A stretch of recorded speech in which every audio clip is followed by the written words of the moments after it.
Welcome to the Neurotech Network Real Stories, Real People feature. In this video, we will introduce you to an early bionic pioneer of the SENSY device. It is currently under development by a company, SensArs, out of Switzerland. The device is an implantable sensory feedback restoration system for people living with amputation. It consists of an implantable stimulator and electrodes to targeted peripheral nerves that's shown on the right. It also consists of an external microcomputer and wearable sensors that are shown on the left. This system can be controlled by either a smartphone or a tablet, and its overall objective is to elicit natural sensations of touch and movement. This new system can be applied for people with lower or upper limb loss. Today, you will meet one of their early users whose application is for his arm and hand. Let's meet Dennis. And today we have Dennis Abo, who is joining us to talk a little bit about his pioneering experience of using sensing technology with a neuroprosthetic. So welcome, Dennis. Thank you, Jennifer. Excellent. So Dennis, tell us a little bit about yourself. Yeah, I'm 44 now, years old, and I'm what you call real estate developer here in Denmark. And I had this accident New Year's Eve 2003, 2004, where there was some fireworks that blew up in my left hand. And tell us a little bit about that experience from when before you had the accident to when you experienced the limb loss and what it was like. Yeah, sure. It was very chaotic because it's a thing you never want to happen to yourself or somebody you care about. So for sure it was a big trauma for me at that point. But I'm also born with a positive state of mind. So I just told myself now I have to get the best out of it, and then I started to look around and was very curious to find out if there was something that could help me. So a lot of people that have upper limb loss tend not to use a prosthetic limb. What was your choice? Yeah, for sure at the beginning you're of course not used to wearing a prosthetic, so it's quite annoying in the start, but it's like having a new shoe. It takes time for the shoes to fit good, and for sure it's the same with a prosthetic. But when you first get used to it, then you can live without it. Mm-hmm. And what do you miss the most after you lost part of your arm? What was one of the things that you missed the most? I'll say the things I miss the most is for sure the sense of touch and what you call it, be able to do something without supervising what you're doing all the time. Yeah. Mm-hmm. Yeah. So this is a study that's done in Switzerland. How did you find this study, and why did you decide to participate and become a participant?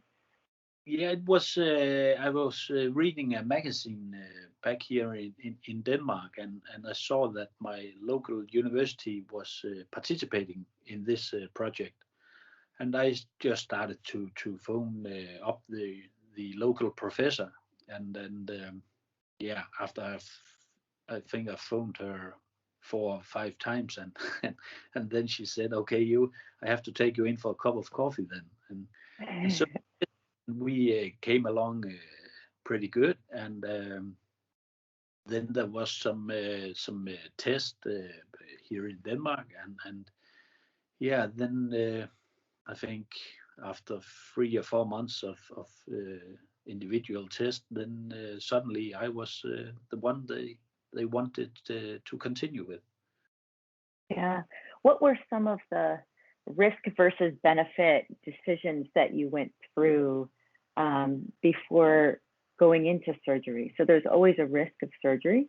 So what were some of the things that you were considering that were also associated with the potential benefit of gaining the sense of touch. Yeah, I would say my only concern was if there was not going to be any kind of progress or something that it just wouldn't give some positive results. But I also again have this positive mindset. So I was I was just banging on and do the hard work and then we make some very good results. Yeah. So with the new system, what are you now able to do when you're using the system? Yeah, the first thing was that I was blindfolded and they put this music in my ear and they just poked me on my shoulder and then I should close my prosthetic arm and the first thing I could feel was it was a round thing. So it was actually a baseball I was sitting with. So that was just I get the goosebumps even thinking about it after this many years. It was amazing. And how do you view your prosthetic limb differently with sensation versus without sensation? It's again the thing that you, for my part, is that you miss the most is the sense of touch and the sense of recalling what you're doing and not always supervising your prosthetic. And this one, then I could feel what I was doing, and that was just it was so close to be like a normal hand. Yeah. So close to feeling like it was your hand. Is that what it felt like? Yeah. So being a study participant is always a unique experience, being one of the first people to try some technology. What did you experience in the study that you weren't expecting? That was just an unexpected realization. It is very, very hard work because you are in the middle of 30 to 40 different people from different countries. It's not on your own language, and you have to be focused and concentrated, and also have a good physique and a good mental health as well, because they all want a piece of you because they have been working so many years for making this project, and you are the middle of it, and actually you don't know much about it when you go into it. So it's not just a walk in the park, you can say. Yeah, exactly. So when going through the clinical trial, it is hard work, but what were some things that you learned along the way, either about yourself or about the technology or about scientific research as being a participant? I'll say to work alongside so many great people and skilled people, it's a privilege for sure, and to see it from their perspective, it's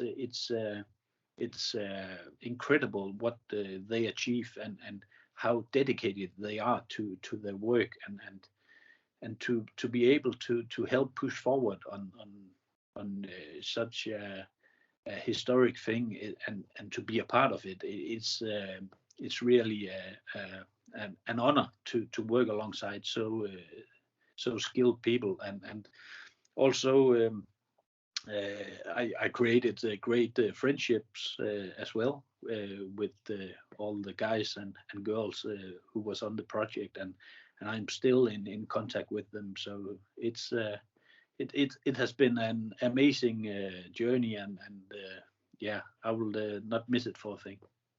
Yeah. And what advice would you have for other people that are living with limb loss that are thinking about becoming a participant in a study like this with this new type of technology? Yeah, I will say absolutely go for it if you are prepared to work hard and give a lot of yourself, because it it's very exciting, but it's also a big ask you have to put on yourself, and also your family for sure, because they also have to be without you for a couple of weeks or 4 or 5 weeks or something like that. So it's all around. It's a great experiment and a great experience, but it's tough. Was that one of the barriers, you think, in participating, or one of the challenges in participating in a clinical trial? No barriers, because if you want to get better for yourself and even help others, then you also have to do something about it. You cannot just sit down and expect the mailman to come with the solutions. You have to do something yourself, and yeah, then also for sure you also have to have a bit of interest in it. Mm-hmm. So after using this technology, you used it in the lab. What would you like to see in future developments? Now, what do you have a vision of where this technology can go, or what you would like to see in the future? Yeah, for sure. I would love to see the final products. So people like me and yeah, everybody around the world can have this kind of prosthetic arms and limbs for the future, to make every day better, and for sure also have some great achievement in the science world. So that would be all amazing. Dennis, thank you so much for answering our questions.